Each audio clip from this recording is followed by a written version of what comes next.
Hi, Sean. I talked to you yesterday. Good. You are fantastic. Thank you. Yes. A great host. Show is great. Listen to his show. Absolutely, 95.5. One mic.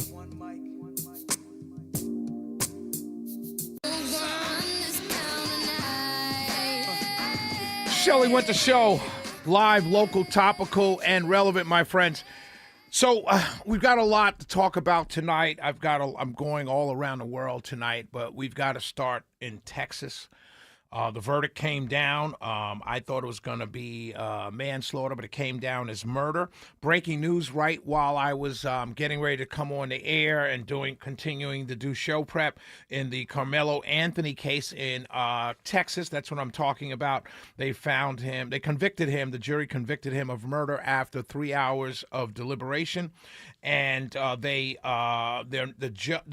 defense, now the jury is not sequestered, but they're listening to arguments about punishment, length of time, sentence, and sentencing.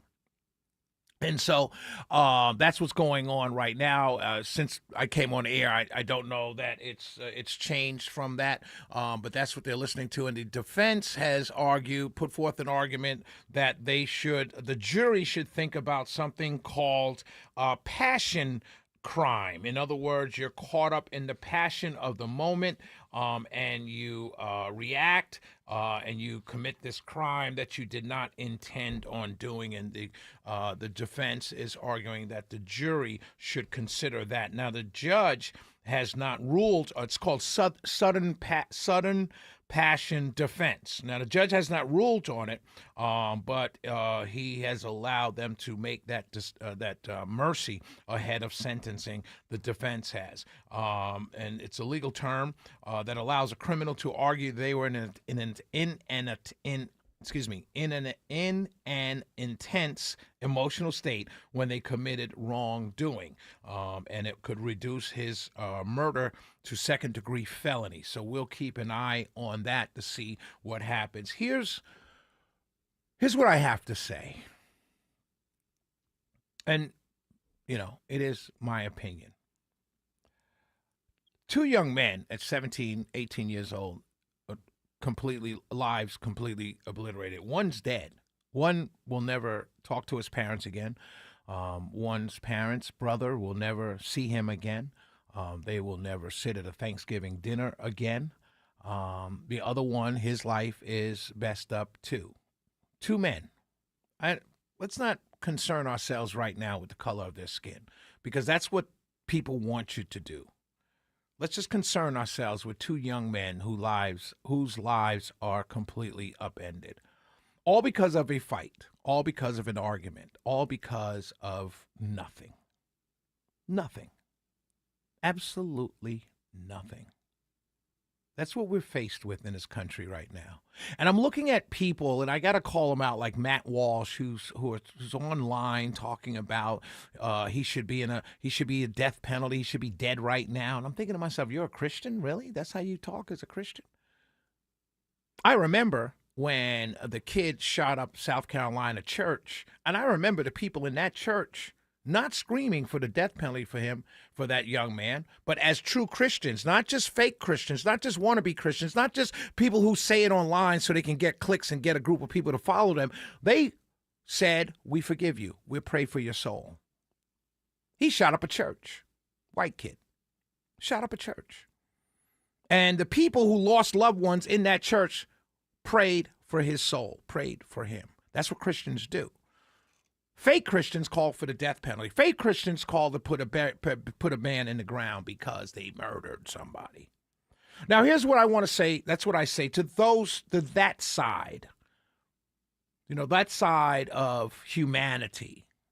I'm going to say to the other side of humanity, a man was killed. A boy was killed over an argument. You couldn't expect this young man to walk free. There's nothing in the evidence, whether it was the day after or now after a trial, that should give you any indication that this young man should have walked free at all.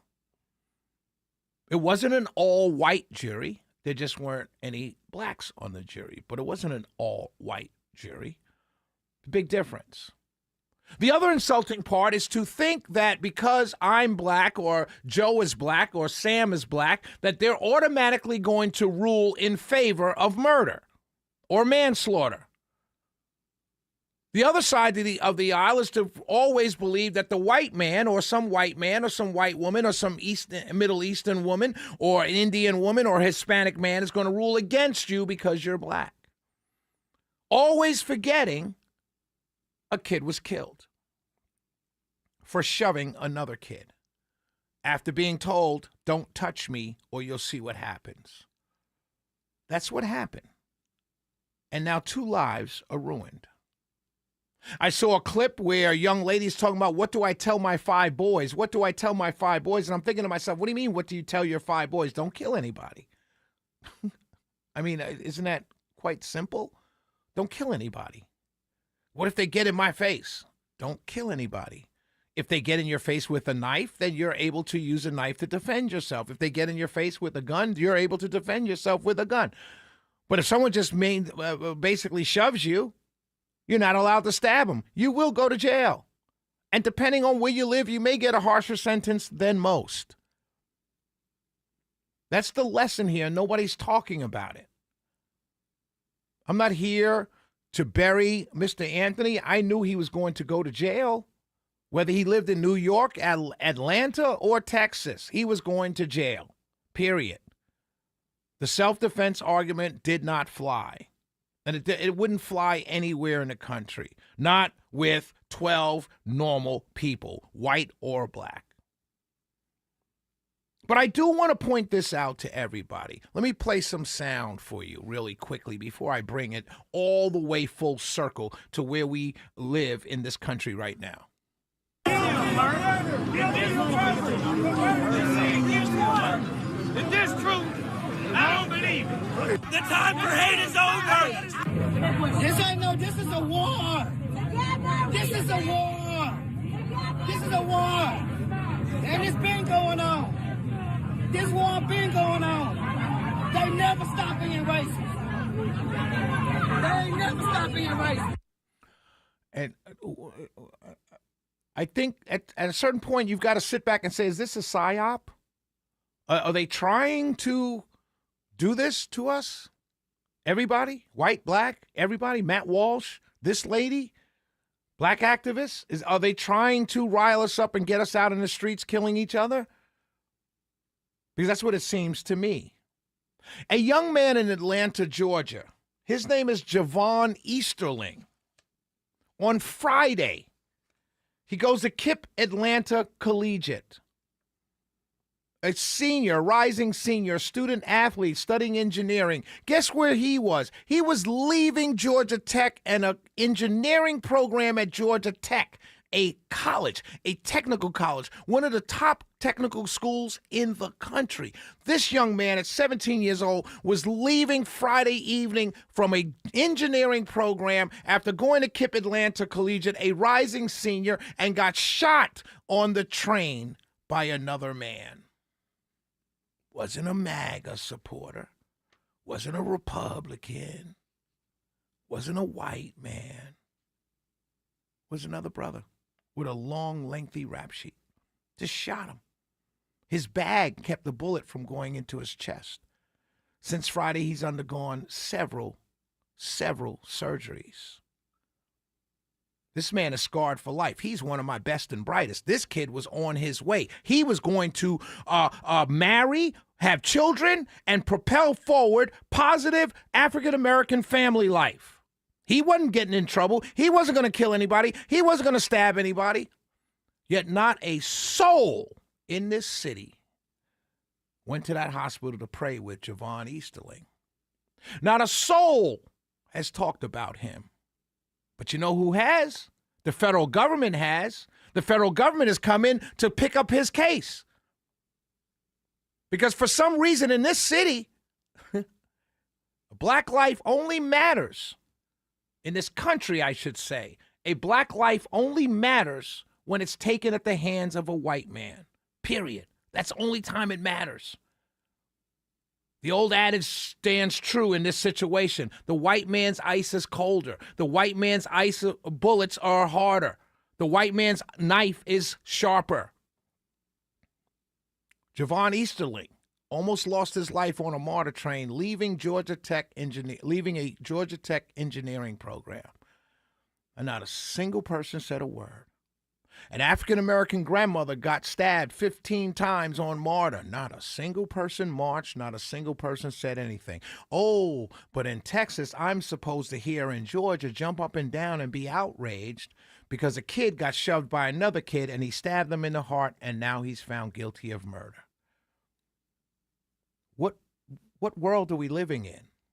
That's for that side. Let me come back to the other side. The other side tells me that all black men are like Mr. Anthony, but they ignore the conservatives that are so, Anthony needs to go to hell. Anthony needs to be buried. Anthony needs to get the death penalty. They're not saying anything about Javon Easterling, though.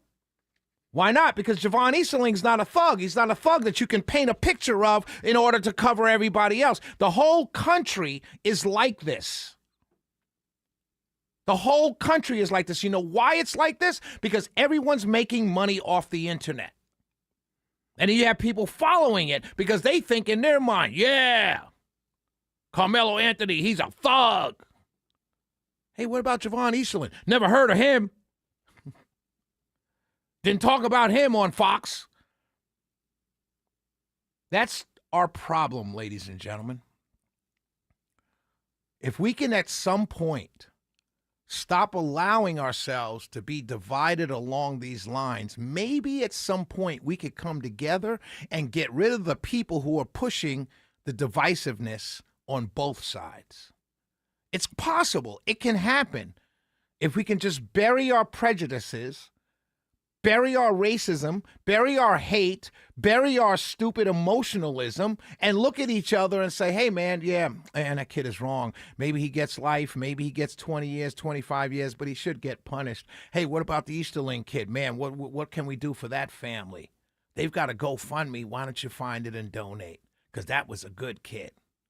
What are we going to do with the shooter? Oh, let's bury him under the jail forever. Let's start looking at the world like that. And maybe, just maybe, we could remove the people trying to divide us from money and clicks and views, and we can have a much better environment in which to raise our children. The Shelley Winter Show. We'll be right back. 404-872-0750, 1-800-WSB-TALK.